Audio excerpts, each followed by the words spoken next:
am do mapla akala ati tu jauh dia ar lokam baca baca do ini ko hilang kan ini kita mesti ya और तो जाना ही को मेनके इतनी बपला कर रहे हो या मोने दो अंठन के बिना nama ini cuma ada nyel mereka ayo bapak kusi ketir ini bapla kena इसका इन्हें कुछ तो इन्हें बंदा प्ला करा थोड़ा तो फिर उनका कितना ले या दिन बपला रे इच्छा ना सब था हम रूमा लगा उड़ोगे इन्हें ना हम सुन जाए ठीक है रखा नोआ कथा तो सीमेंट लगा उड़ोगे करना मिलता ना ठीक है सी ओके रखा apa nya antara ini dia yang apa ada salah cement लगा उड़ोगे saya nanti kena ada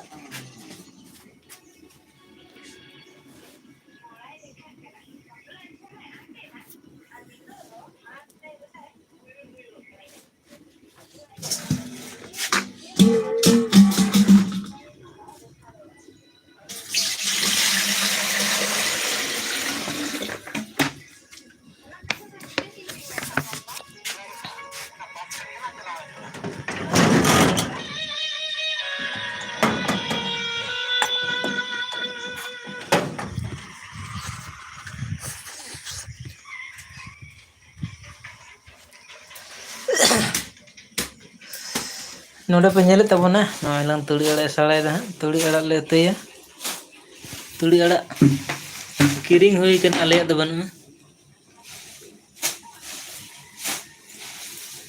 are कोई कोना तुड़ी अड़ा पे जम बड़ा का तबना से बा इन दोना अड़ी ते के सेबिलिंगे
Capek.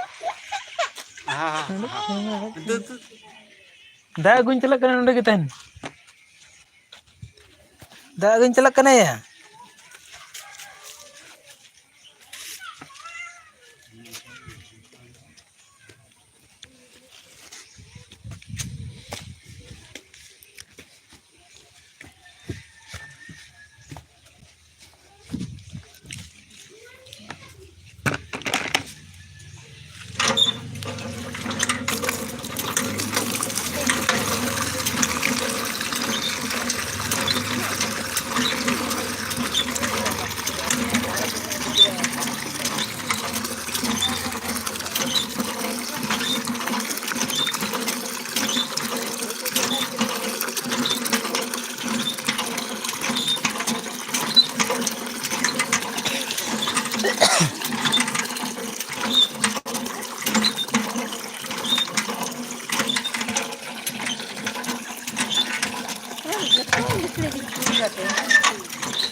Hola de, orang tu jatuh boleh senlen.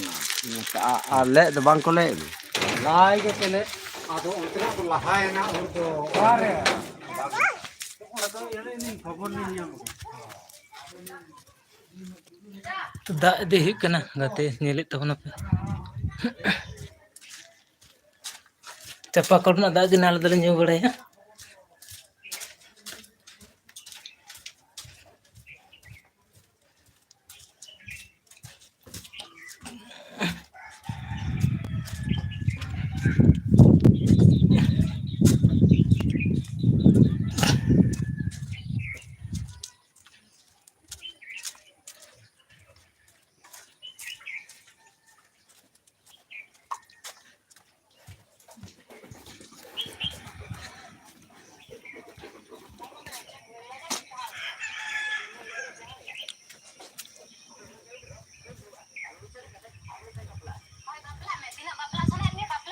Mobile आते आओ बस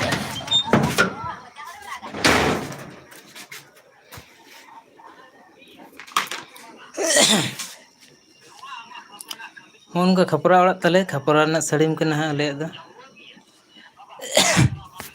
ओड़ा को पे नेल दाड़े ताबन का उनका कमेंट ताबन पे गाते को लाइव चैट ताबन पे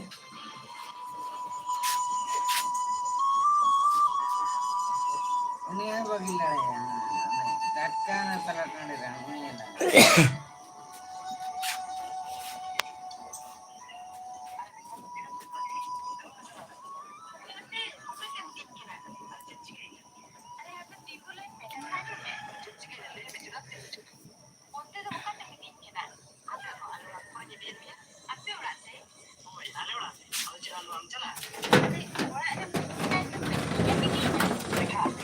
इधर ना मी को इधर ना मी को ले बाबू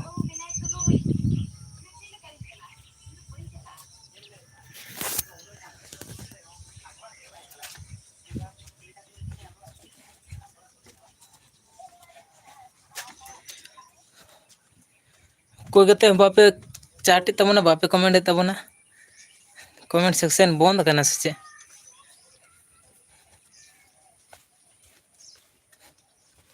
उनका आले ओड़ा गुली के नेले तबना पे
चना चोर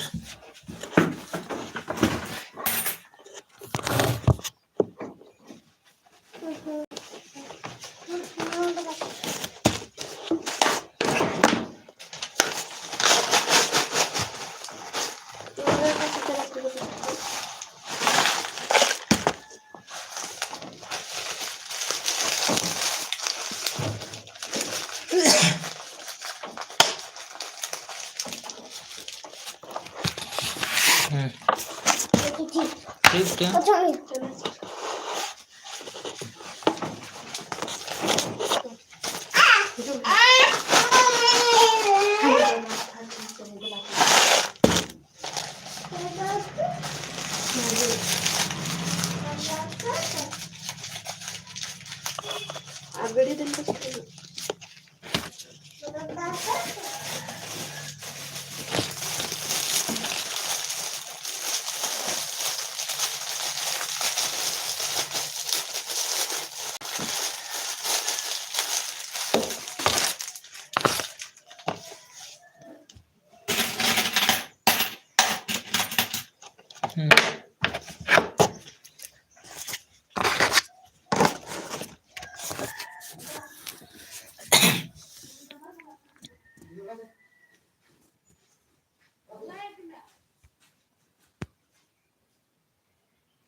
ᱥᱟᱱᱟᱢ ᱜᱟᱛᱮ ᱠᱚ ᱥᱟᱹᱜᱩᱱ ᱥᱮᱛᱟᱜ ᱛᱚ ᱚᱠᱚᱭ ᱦᱚᱸ ᱵᱟᱝᱯᱮ ᱞᱟᱭᱤଭ ᱪᱟᱴᱮᱫ ᱛᱟᱦᱮᱱ, ᱵᱟᱯᱮ ᱞᱟᱭᱤଭ ᱪᱟᱴᱮᱫ ᱛᱟᱵᱚᱱᱟ, ᱵᱟᱯᱮ ᱠᱚᱢᱮᱱᱴᱮᱫ ᱛᱟᱵᱚᱱᱟ ᱜᱟᱛᱮ ᱠᱚ, ᱪᱮᱫᱟᱜ ᱠᱚᱢᱮᱱᱴ ᱥᱮᱠᱥᱮᱱ ᱫᱚ ᱵᱚᱱᱫ ᱜᱮᱭᱟ ᱥᱮ ᱪᱮᱫ?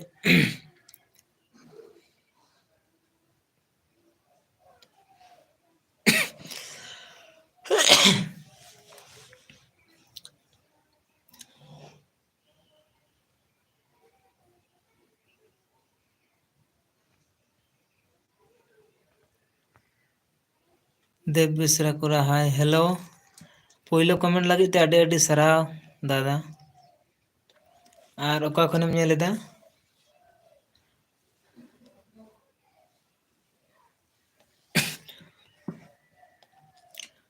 हेलो और बुगी बड़ी खबर को लाइते बोलते देव बेसरा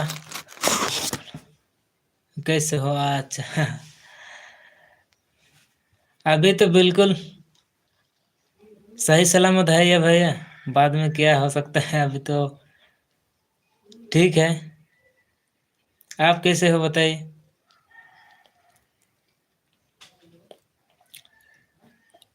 आप कहाँ से देख रहे हो?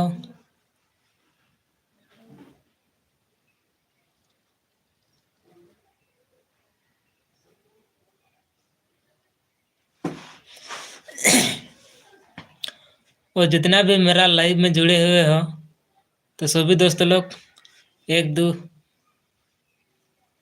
कमेंट कीजिए। देव बेसरा बस मैं भी ठीक हूँ। थैंक यू भैया, ठीक ही रहना चाहिए किसी तरह से। और आपका भी यूट्यूब चैनल होगा, आपका भी यूट्यूब चैनल होगा तो मेरा एक वीडियो में कमेंट कर देना, ताकि आपका चैनल भी निकालने में आसान हो जाए।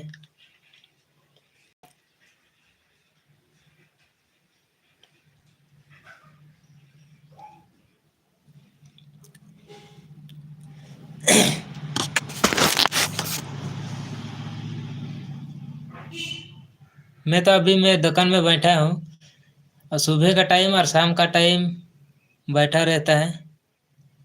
अच्छा केरला खन कमी लगे सेन हुई के ना, तो अतु दिसम दो का दादा आ चेत पे कमी बढ़ाए तबना?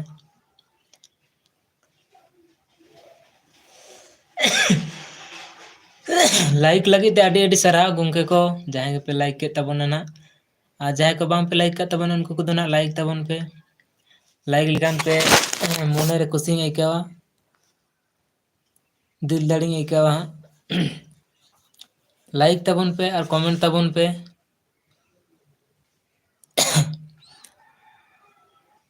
देव बेसरा कोड़ा और चेक को कमी हुई कना केरला रेदन हा? देव बेसरा कोड़ा गोड्डा झारखंड को ना? अच्छा गोड्डा झारखंड माने दुमका जानी हुआ।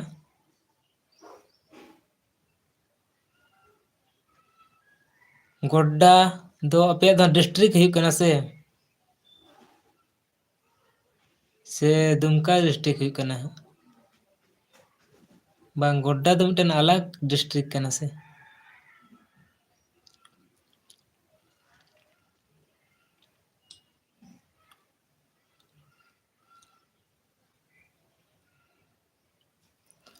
अच्छा ठीक है। और इन दोना वेस्ट बंगाल को आले डिस्ट्रिक्ट दो हाँ पुरुलिया, आले डिस्ट्रिक्ट दो पुरुलिया रे हाँ पड़ा कना।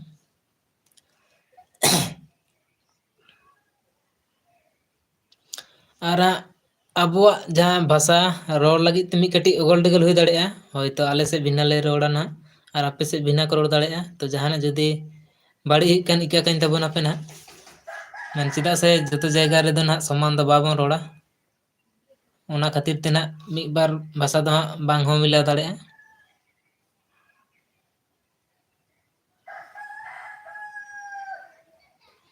आ चेत कमी हुई कना केरला रे ना? झिपेर जारी ऑफिशियल दुड़ू हुई कना दादा, नोएलान दुकान रे ना दुड़ू हुई कना। सेता सेता तो ना निंका दुकान रे दुड़ू बड़ा को, सेता आयु दो ना मोटा मोटी तहन हुआ, सेता आयु दो ना मिट कटी दुकान रे कहे बड़ा तहना, ओना कहते नुका हपन हपन दुकान हुई कना, तो ओंडे के दुड़ू बड़ा हुआ। नपाय गे से नपाय गे हाँ झिपेर जारी ऑफिशियल ᱟᱨ ᱟᱢ ᱫᱚ ᱪᱮᱫ ᱞᱮᱠᱟ ᱢᱮᱱᱟᱜ ᱢᱮᱭᱟ? ᱟᱢ ᱦᱚᱸ ᱞᱟᱹᱭ ᱢᱮ ᱱᱟᱜ, ᱟᱢ ᱫᱚ ᱱᱟᱯᱟᱭ ᱵᱟᱲᱟ ᱜᱮᱭᱟᱢ ᱥᱮ? ᱟᱨ ᱪᱮᱫ ᱠᱚ ᱠᱟᱹᱢᱤ ᱦᱩᱭᱩᱜ ᱠᱟᱱᱟ?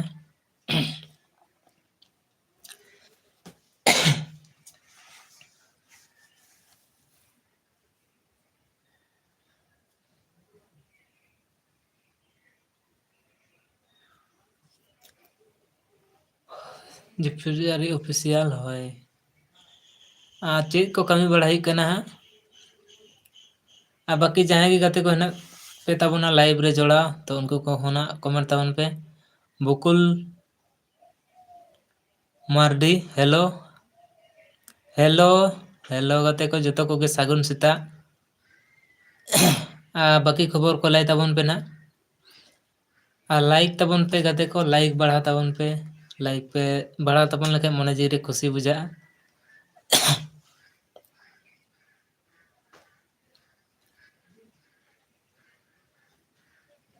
ᱟᱨ ᱟᱞᱮᱭᱟᱜ ᱥᱚᱦᱨᱟᱭ ᱠᱚᱦᱚᱸ ᱱᱟᱜ ᱥᱮᱴᱮᱨ ᱟᱠᱟᱱᱟ, ᱟᱨ ᱡᱚᱛᱚ ᱠᱷᱚᱱᱟᱜ ᱤᱧ ᱱᱮᱣᱛᱟ ᱯᱮ ᱛᱟᱵᱚᱱᱟ ᱟᱞᱮᱭᱟᱜ ᱥᱚᱦᱨᱟᱭ ᱥᱮᱴᱮᱨ ᱞᱮᱱᱠᱷᱟᱡ ᱛᱚ ᱥᱩᱨ ᱥᱩᱨ ᱫᱟᱨᱟᱭ ᱠᱟᱱᱟ। ᱡᱷᱤᱯᱤᱨ ᱡᱟᱹᱨᱤ ᱚᱯᱷᱤᱥᱤᱭᱟᱞ ᱞᱮ ᱢᱮᱱᱮᱫ ᱛᱟᱵᱚᱱᱟ, ᱦᱩᱲᱩ ᱠᱚᱯᱮ ᱤᱨ ᱮᱫᱟ ᱥᱮ ᱵᱟᱝ? ᱦᱩᱲᱩ ᱠᱚᱫᱚ ᱱᱟᱜ ᱤᱨ ᱞᱮᱜ ᱫᱚ ᱦᱩᱭ ᱠᱟᱱᱟ, ᱯᱩᱨᱟᱹ ᱵᱤᱞᱤ ᱵᱟᱲᱟᱣ ᱠᱟᱱᱟ, ᱛᱚ ᱠᱷᱟᱨᱟᱭ ᱠᱚᱜᱮ ᱱᱟᱜ ᱞᱮ ᱥᱟᱯᱷᱟ ᱵᱟᱲᱟᱭᱮᱫᱟ। ᱟᱨ ᱤᱨ ᱞᱮᱠᱷᱟᱱ ᱜᱮ ᱱᱟᱜ एनडी हेलो, हेलो दोस्तों,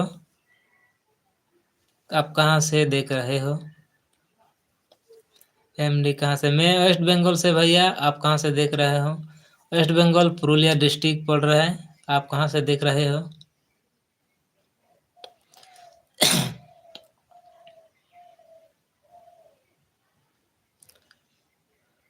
एनडी दिल्ली से। थैंक यू भैया मेरा लाइव में जुड़ने के लिए। और मेरा छोटा सा चैनल है, लेकिन इस चैनल में जितना भी जुड़े हुए हैं तो सभी को बहुत बहुत शुक्रिया।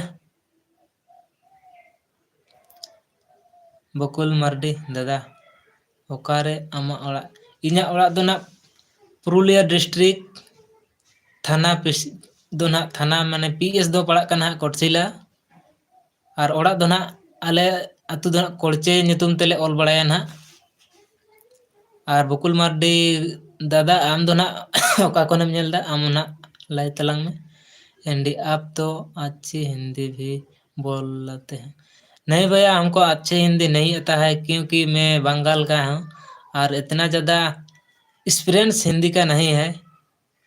झिपिर जारी ऑफिशियल सोहराय तो 30 कान तबे सोहराय दो नहाग नेवता पे ताबोना हितो दो टाइम मेना हां आरो जहां तीस लाइव रेना जोड़ा अबन इनकागे। आ शंभू हंसदा गंके सागुन सेता दादा। बकुल मार्डी बांग्लादेश बांग्लादेश खन पे नेलदा अडी अडी सारहाव।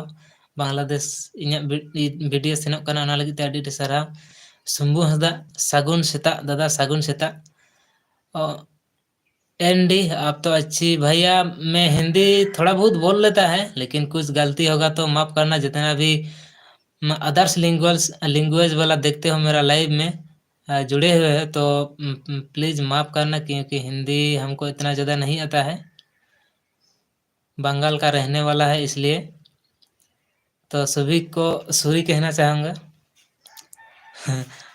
मिक्स करके बात कर लेते हैं। हिंदी वेट जीत आप कहाँ से? मैं वेस्ट बंगाल से भैया। आप कहाँ से देख रहे हो? मेरा लाइव में जुड़ने के लिए बहुत बहुत शुक्रिया।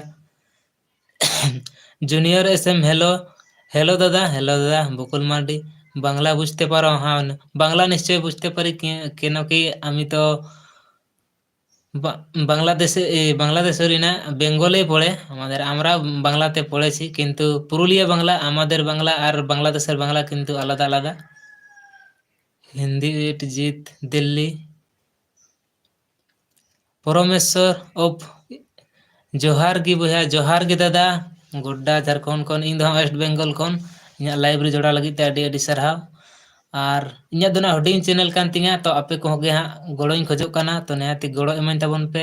जाय गे नवा चैनल पे जोड़ाग कान ताबोन तो प्लीज सब्सक्राइब कते तो होय ताबोन पे, ताकि इᱧाᱜ मोने जीव रे मोटिवेटिंग बुझावा, रस्काñ बुझावा। जूनियर एसएम आमाग ओड़ाग दो ओकारे? इᱧᱟᱜ ओड़ाग दो पुरुलिया डिस्ट्रिक्ट कोटशिला थाना कोड़चे अतु मेनते ना ओलाले आले अतु दो ना। शंभू हंसदा गंके दादा 15 नवंबर हिलो दादा देला खुंटाव नेल आले से ठेन निहाती चला हुआ 15 नंबर है कोशिश हुआ चलाव रना गे और चलाव रना दो जरूरी कान गे चेदा से आले कोठेन दो ना बांग को खुंटा को थाना खुंटा ढेर दिन को बंद बड़ा हका और चेत कारण ते को बंदो का ओना द प्रॉपर दो बाñ बड़ाया तो खुंटा नेल चला हुई गया निहाती जूनियर एसएम दादा इन्या अतु दो आमा अतु सुर गे अच्छा जूनियर तो लाई तलांग मेना तबे निहाती उरुम में अतु सुर गे काना जदी खान दो ना जूनियर एसएम जिपीजारी ऑफिशियल कोलचे अतु दो ओका सेन मेना अच्छा जिपीजारी ऑफिशियल तो आम दो ना ओका खनेम नेले तलांगा कोलचे अतु दो ना ओका लगारी बुझाले कोटसिला पीएस पड़ा कना आले दो ना कोटसिला पीएस मेन दो कोटसिला थाना थाना दो ना कोटसिला पड़ा कान तले तो एसएम रंगा अतु अच्छा अडे अडे सारा तो रंगा को ना पे नेल तबना अडे अडे सारा तो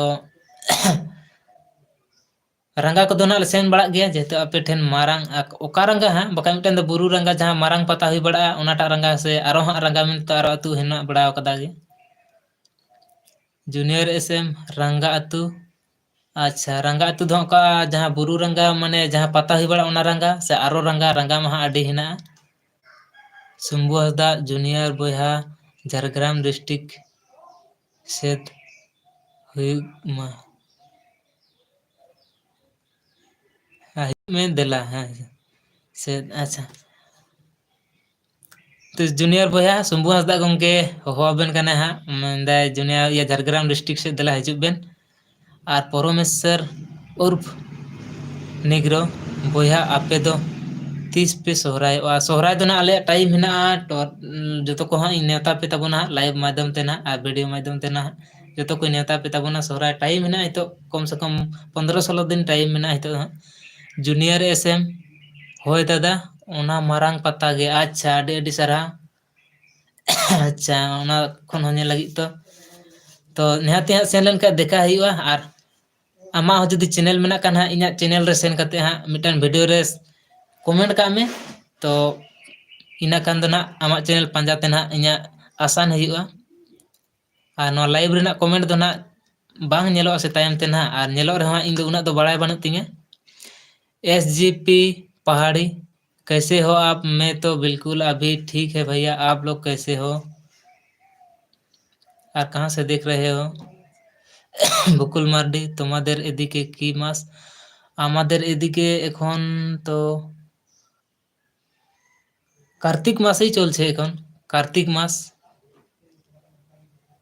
अघन मास तो पड़ेনি আমাদের এদিকে এখন कार्तिक मास চলছে शंभु हसदा नवेम्बर मास मुकुल मांडी अच्छा नवेम्बर बांग उनी दो ना बांग्लाते में लाइक खोजो कना शंभु हसदा गमके ओना कहिते बांग्लाते कार्तिक मास बन मेता कना इंग्लिश तो हाँ नवेम्बर चला कना जूनियर एसएम शंभु हसदा साथे दो लाहा खन गे उपरुम मेना अच्छा रेंगे दादा तो आदि नपाय कथा उपरुम मेना खान दना आरो अनके उपरुम तहन दरकार गे तबे से जहां रे बन चला ओंडे गे ना बन उपरुमोआ चिदा से अनाडिल के बाबन बुझा निके उपरुम तहन के एसजीबी पहाड़ी हिमाचल प्रदेश से अच्छा आदि सॉरी मैं अपना भाषा से बोलना चाह रहा था बहुत बहुत शुक्रिया भैया हिमाचल प्रदेश से आप देख रहे हो इसलिए और हिमाचल प्रदेश तो मैं कभी गया नहीं नाम से सिर्फ सुना है और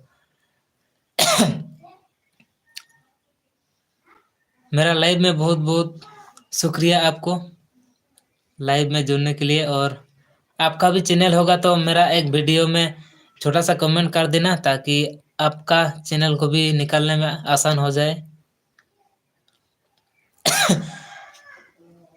एसजीबी पहाड़ी आप क्या काम कर रहे हो भैया और आप लोगों का उधर गांव का हाल समाचार बताइए बुकुल मंडी और अच्छा जूनियर एसएम संताली ब्लॉगर प्रीति अच्छा उनिया लाइव रे अलिंग दो उपरुम हुई कना अच्छा अच्छा अडे अडे ना सरहाव निंका लाइव रे कथा लगी ते और निंका सामना सामनी बन रपोड़ कान लगा गे बुझा कना ना लाइव रे कथा दो ओनाते मी कटी मोने जी रे रस्का और खुशी बुझा और जहाँ को लाइव नवा पे जोड़ा कान तबना लाइव रे तो उनको को ना चैनल सब्सक्राइब तबन पे जहाँ लगा सब्सक्राइब दोका लेखाय दो बाय बाय ते अब उपरूम गाहिरोआ और आपे सेन जहाँ तीस सेन हुआ तो उपरूम बड़ा हुआ और आपे पे हिजुग ताबोना तो निहाती उपरूम हुई ताबोना।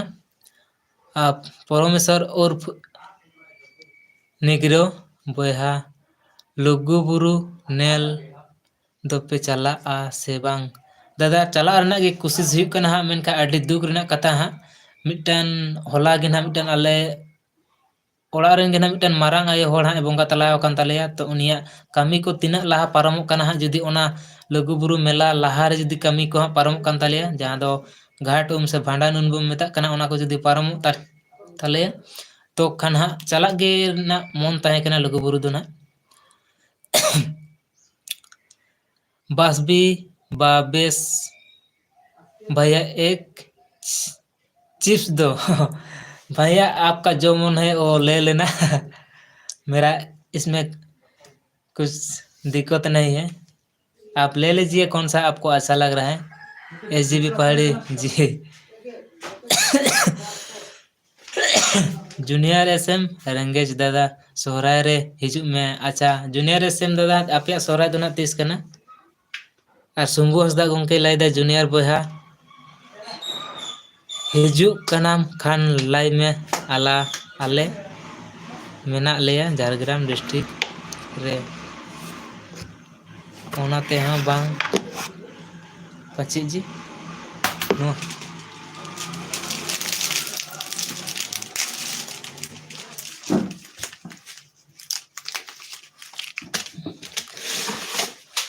अच्छा लीजेंड ऑफ इंडिया यूट्यूब से कितना पैसा आता है भैया? हमको तो अभी कुछ नहीं मिले है, अभी मेहनत ही कर रहा है। अभी तो मेरा चैनल नया है और अभी अभी 1 KB सब्सक्राइबर गेन हुआ है और वॉच टाइम मेरा कंप्लीट नहीं हुआ है। इस चलते मेरा चैनल अभी मोनेटाइज नहीं है, तो अभी तो मेहनत ही कर रहा है।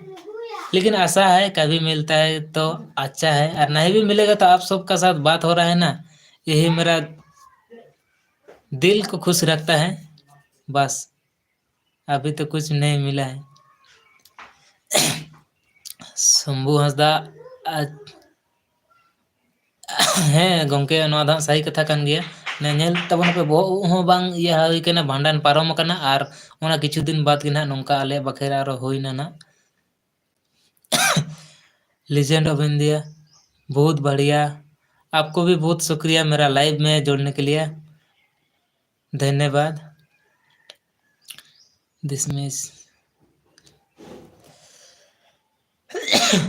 लीजेंड ऑफ इंडिया आप कहाँ से देख रहे हो भैया? सिंधव धवी तमें सिंधव धवी भाई कौन सा भाषा से आप बोल रहे हो? हमको वो भाषा मालूम नहीं है, हिंदी से कमेंट कीजिए। मराठी से या कौन सा भाषा में आप कमेंट कर रहे हैं तो वो भाषा हमको मालूम नहीं है। हिंदी से बोलिए तो थोड़ा बहुत हमको हिंदी मालूम है, पता है। सुंबू हस्ता उनके मैंने आप अपे ओनते दो दोमा हर को गुजुग कना चेदा को बड़े गमके ओना तो और बाय लay दाड़े कान ताबोना ना। और हैं वास्तव कान गया नोआ आले नोआ सुर सुपुर इनका चाड़ चाड़ गे इनके जम बड़ायदा नाना रकम कते होड़ को उनका बंगा तलक कान गया। और लीजेंड ऑफ इंडिया बिहार से हैं, थैंक यू भैया। आप बिहार से, मैं वेस्ट बंगाल से देख रहा हूँ। और बिहार का तरफ भी हम लोग का कास्ट का आदमी लोग तो है। सिंधव धवी ओके ओके, हिंदी से बोलिए तो थोड़ा बहुत हमको पता चले। इंग्लिश भी मालूम नहीं है, इंग्लिश भी पढ़ लेता है लेकिन इंग्लिश का हर मीनिंग नहीं मालूम है।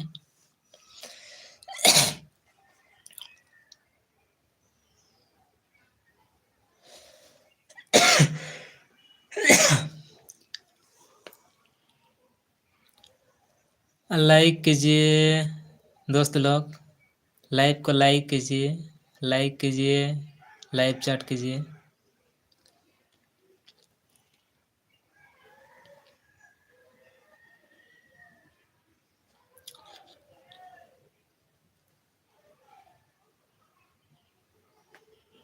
सिंदूर दबी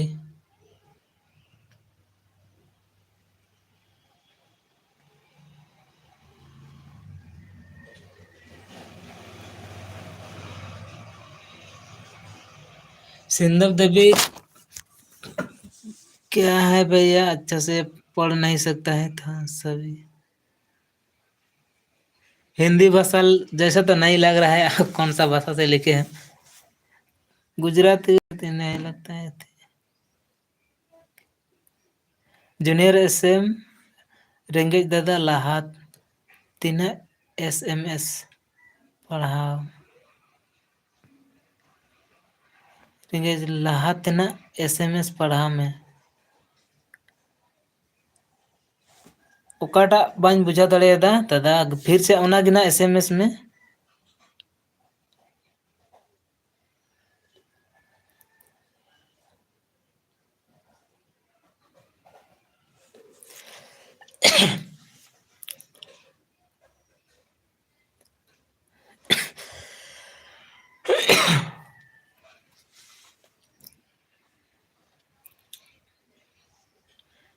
चाट ताबन पे गते को चाटे ताबन खाइ पे कथा रे अडी रस्का बुझाग कना। तो जतो गे उनका के चाट ताबन पे और लाइक बढ़ा लगी ते अडी अडी सरहाव गते को जहां गे पे लाइक के ताबना तो अडी अडी सरहाव। आज जतो को लाइक ताबन पे।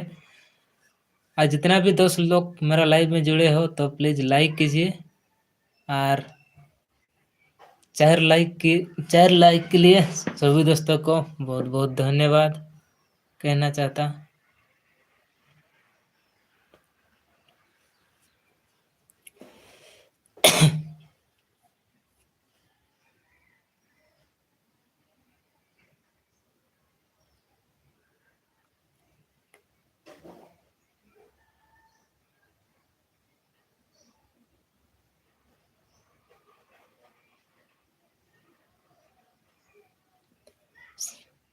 शुक्रवार हिलो खुंटा हिजु में दादा। अच्छा निहाती चला हुआ शुक्रवार मेनते दो ना तीन दो कना चेक कना तीन संडे कना। अच्छा हिजु शुक्रवार रे गेस्ते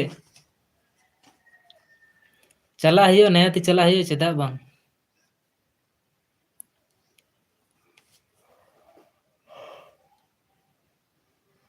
हिजु शुक्रवार के खुंटा से ना तो चला हुआ निहाती चला हुआ चेदा बांग चला हुआ और नेता एम लगी ते अडी अडी सरहा और इन साथे जितना है ना तिता बना जतो नवा लाइव रे उनको को है जतो को लगी ते नेता जूनियर एसएम बोया नेता के बना शुक्रवार दरा बन चला मा डांगरा खुंटा नेल और डांगरा खुंटा लगी ते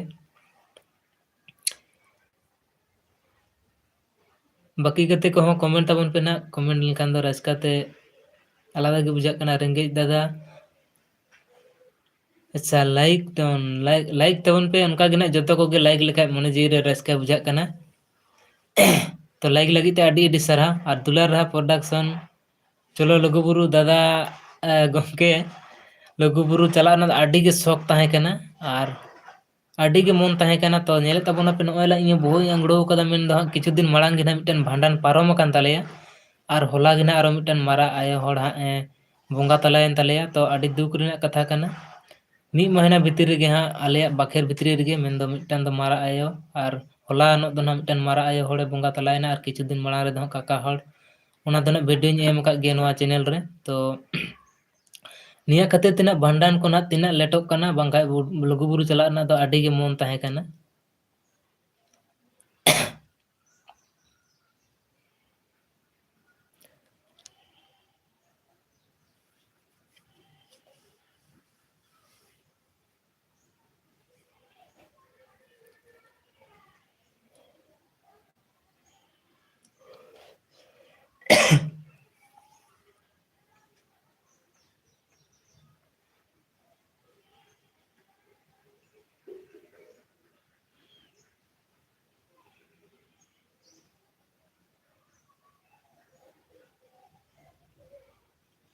जूनियर एसएम होय दादा निया शुक्रवार रेगे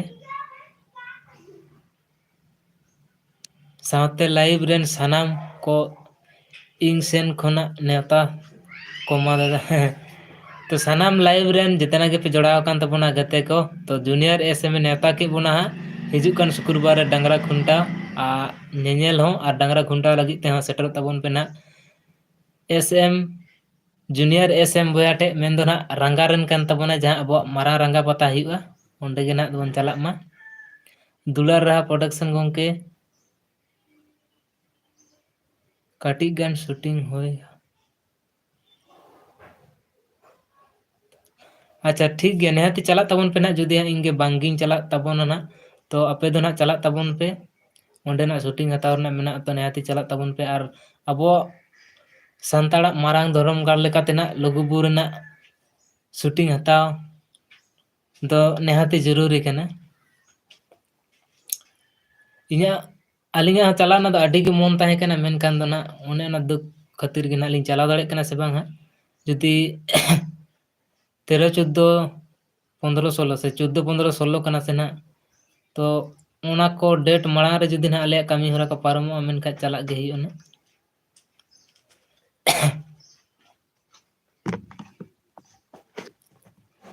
और जहां को यूट्यूब चैनल हेना तबोना तो उनको को ना मिटन इना वीडियो रे सेंड कते कमेंट तबन पे ना तो इना कान दो ना अपया चैनल पंजाते आसान हुआ अपया चैनल रे चला कते इनका गे हाँ नापाम रपड़ हुआ तो आर नुई दुलार रहा प्रोडक्शन गोंके दो ना पहल कन चिन्हाव हेना नुई दो ना आलिंग होना चिन्हाव लिंगा आज हमला लिंग चिन्हाव गया तो जहां को बांग ना पे माने नवा चैनल पे जोड़ा कान तबना उनको को दो ना वीडियो रे चला तबन पे चैनल रे चला कते वीडियो रे चला तबन पे और कमेंट का तबन पे जुदी अपे यूट्यूब चैनल हेना तबन खान दो ना तो सेन कते अपे होना इन पंजाय तपिया और सपोर्ट गोड़ो बोन ताहेना इनका गे ना जतो कोगे चिया बाबू चनाचुर तिना ना चनाचुर जतो पलाची अच्छा के पे दुलार हा प्रोडक्शन काटी कान शूटिंग हता ना ठीक गया दुलार हा प्रोडक्शन के चला बेन हा और नेहाती शूटिंग ओंडे ना दो हता दरकार हड़ताल के दो अडी नापाय कथा कना जेतो अब मारांग धर्म गाड़ मेनते बन बड़ाय दा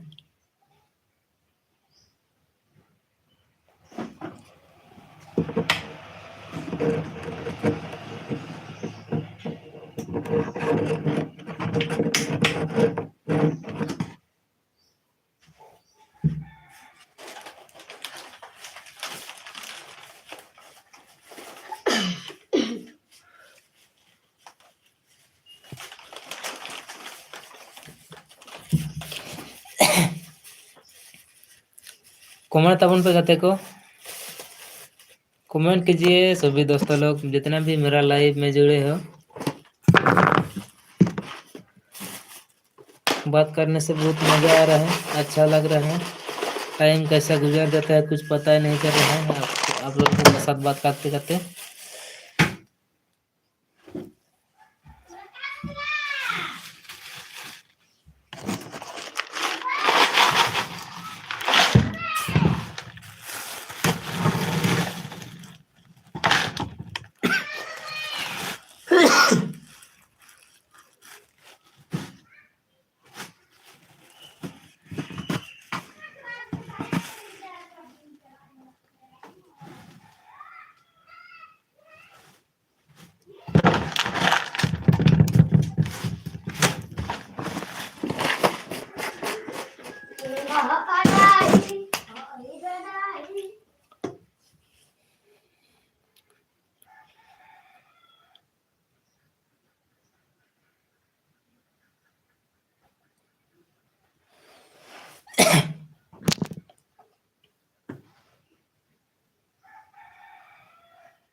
दिला दुकान तो बन सिंग का गते को और ओड़ा से मी कटी कामी मेना इते दो ओड़ा से ना बन चला तो अले नवा दुकान कोन दो ना ओड़ा दो मी कटी फराक रगे मेना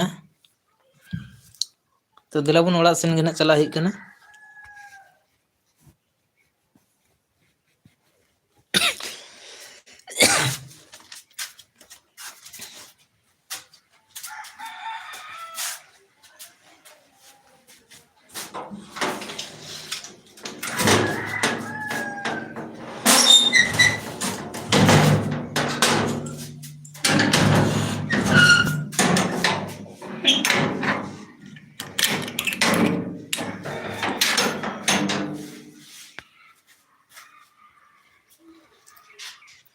ᱟᱨ ᱦᱟᱱᱮ ᱦᱟᱱᱛᱮ ᱯᱮ ᱧᱮᱞᱮᱫ ᱛᱟᱵᱚᱱᱟ ᱚᱱᱟ ᱥᱮᱫ ᱦᱮᱱᱟᱜ ᱟᱞᱮᱭᱟᱜ ᱚᱲᱟᱜ ᱫᱚ ᱱᱟᱦᱟᱜ ᱚᱱᱛᱮ ᱢᱮᱱᱟᱜᱼᱟ᱾